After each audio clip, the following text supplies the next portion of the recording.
दोस्तों, मेरे प्यारे मित्रों, आपका मेरे चैनल पे एक बार फिर से स्वागत है। मित्रों, आज मैं फिर एक बार आपके सामने प्रस्तुत हूँ अपनी एक छोटी सी कुछ कहानियाँ लेकर, कुछ तथ्यों को लेकर। दोस्तों, मेरे प्यारे मित्रों, इस धरती पर जिसने भी जन्म लिया है, चाहे वो जल में रहने वाला प्राणी हो, थल में रहने वाला हो, या आसमान की ऊंचाइयों, आसमान की बुलंदियों तक पहुंचने वाला हो, कोई भी प्राणी हो, अमीर हो, गरीब हो, पापी हो या पुण्य वाला हो, उसका इस धरती पर जन्म और मरण ये निश्चित किया गया है ऊपर वालों के हाथ में। जैसा ऊपर वाले ने लिख दिया है कि फ़लाँ आदमी या फ़लाँ प्राणी इस तारीख को जन्म लेगा और इस तारीख को ख़त्म हो जाएगा, तो वो उसी तारीख को, उसी तिथि को उसका उदय और उसका अस्त निश्चित है। यानी कि धरती पर कई देवताओं ने अवतार लिए, चाहे श्री राम हो, श्री कृष्ण हो, कई बड़े बड़े महापुरुषों ने जन्म लिए हैं। वो भी एक न एक दिन इस धरती से उड़ गए।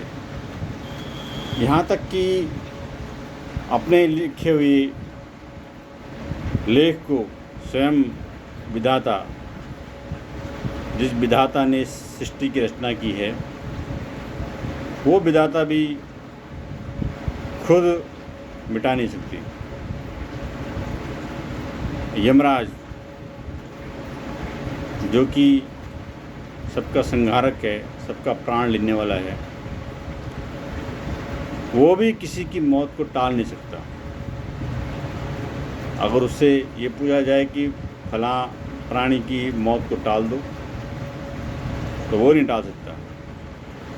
जिसके लिए जो समय निश्चित है उदय का और उसके अस्त का, वो उसी समय पे अस्त होगा और उसी समय पे उदय होगा। यमराज हो, चाहे ब्रह्मा हो या विधाता हो, जो भी हो, वो किसी की जीवन मृत्यु को टाल नहीं सकते।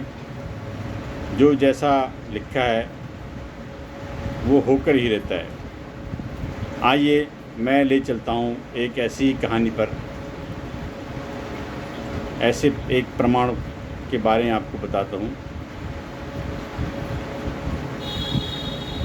एक बार की बात है, जब भगवान शंकर कैलाश पर्वत पर अपनी तपस्या में लीन थे, अपनी साधना में मग्न थे, तो विष्णु भगवान ने उनसे मिलने की चेष्टा जाहिर की। तो विष्णु भगवान अपने वाहन गरुड़ पर सवार होकर कैलाश की ओर चल दी। तो उसी वक्त क्या हुआ कि जो यमलोक के देवता हैं, यमराज, मृत्यु के देवता, उन्होंने भी सोचा क्यों ना मैं आज भगवान शंकर के दर्शन कर लूं। तो वो भी यमपुरी में बैठे थे। उन्होंने भी सोचा कि चलो मैं भी जरा आज भोले शंकर के दर्शन करके आता हूँ।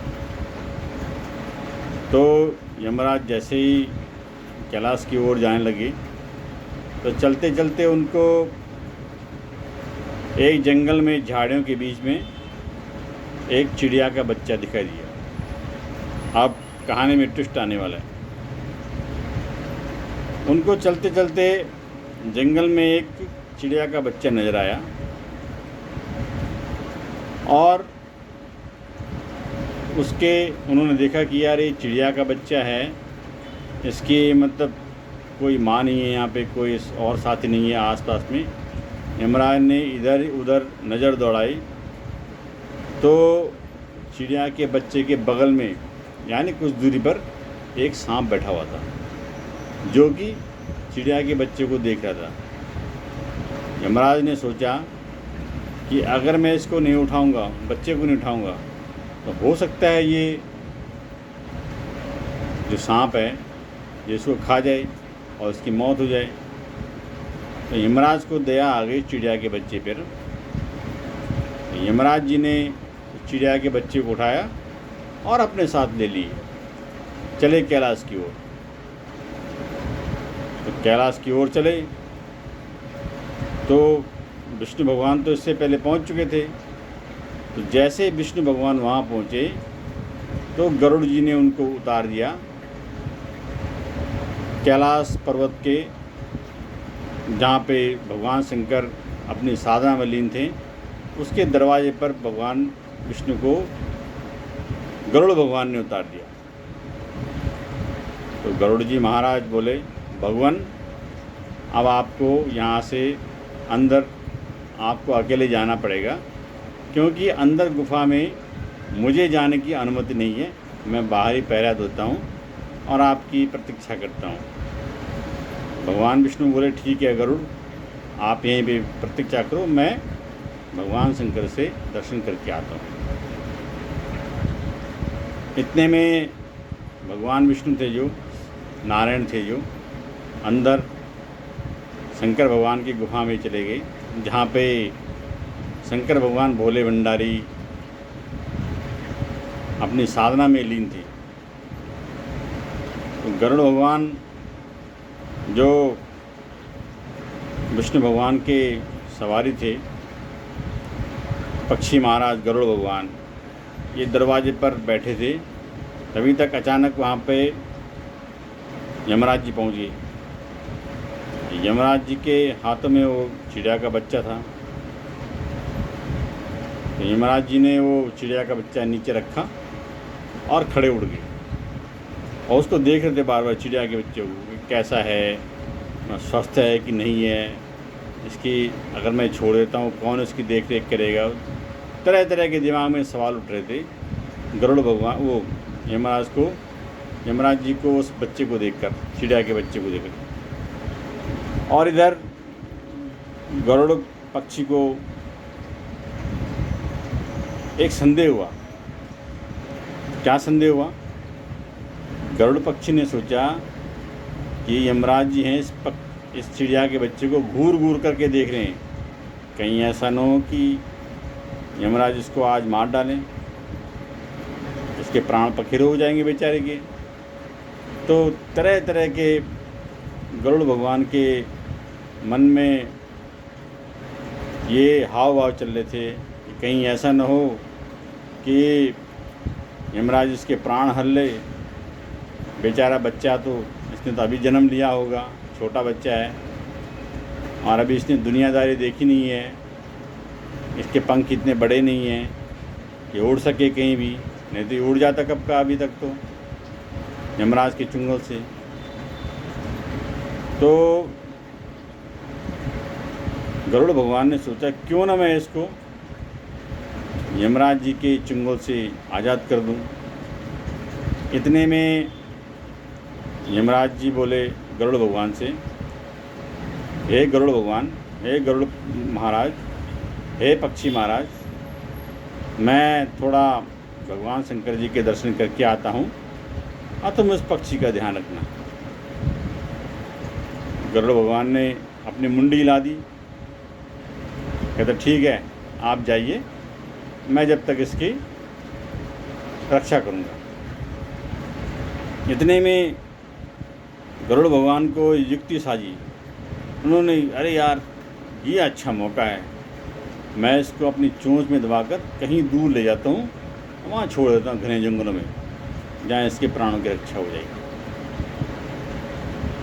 अब गरुड़ भगवान ने उसको अपनी चोंच में उठाया बच्चे को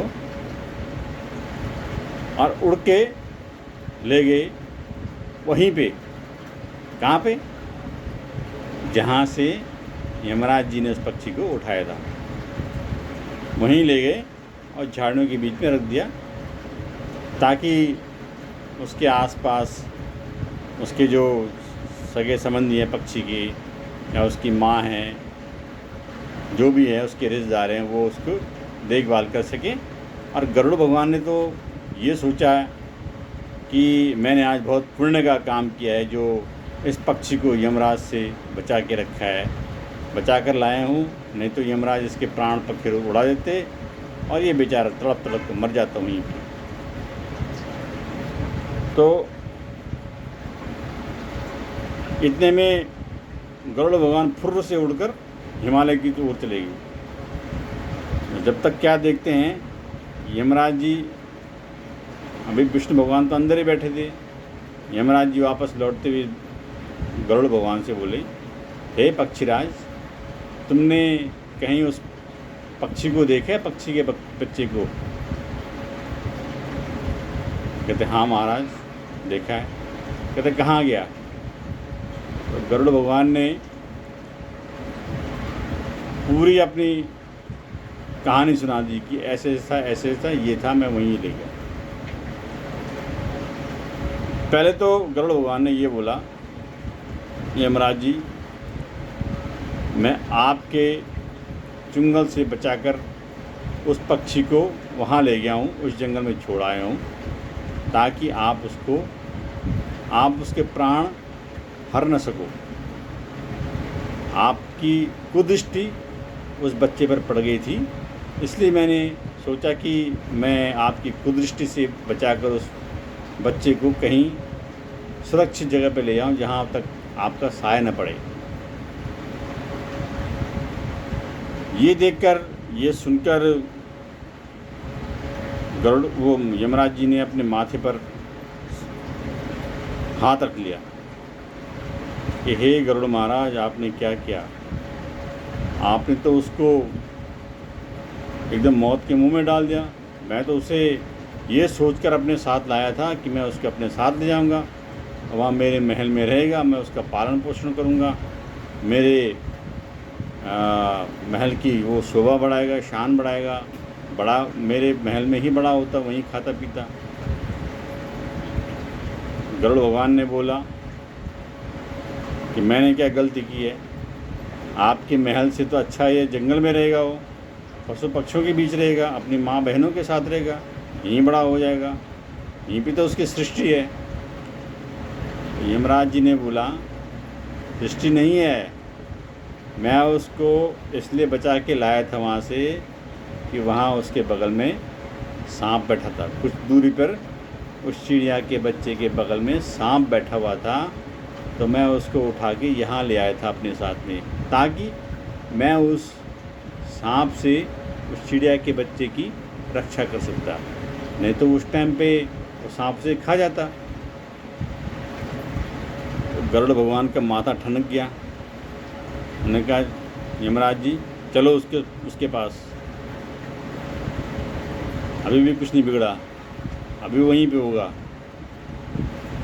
तो यमराज जी ने बोला, अब कोई फ़ायदा नहीं है, क्योंकि सांप के बच्चे ने उसे निगल लिया है और ये मुझे पता चल गया है, क्योंकि वो चिड़िया का बच्चा सांप का निवाला बनकर यमपुरी में पहुंच चुका है। तो इस कहानी से हमें ये तात्पर्य वो समझ आता है कि इंसान हो, पशु हो, पक्षी हो, कोई भी जीव जंतु, उसका अगर जीना लिखा है, तो अगर कहीं पहाड़ से गिर भी आए तो भी उसको खतरा नहीं है। अगर विधाता ने उसकी किस्मत में मृत्यु लिखी है, तो चाहे कितने भी तहखाने के अंदर बैठ जाए, कितने भी अपने सुरक्षा गार्ड लगा ले, कितना भी कुछ कर ले, लेकिन वो बच नहीं सकता। जिस दिन उसकी मृत्यु निश्चित की गई है, उस दिन वो जाएगा जरूर। और इसमें यमराज भी कुछ नहीं कर सकते, क्योंकि लिखा तो किसी और नहीं, विधाता ने लिखा है कि तेरी मृत्यु इस दिन होनी है। तो यमराज भी किसी की मौत को टाल नहीं सकते। तो इस कहानी से हमने आपको ये संदेश दिया है कि जीवन और मृत्यु आदमी के अपने हाथ में नहीं होती, ऊपर वाले के हाथ में होती है, और उसे कोई भी नहीं टाल सकता, चाहे विधाता हो, चाहे खुद यमराज भी क्यों न हो। धन्यवाद। जय श्री राम।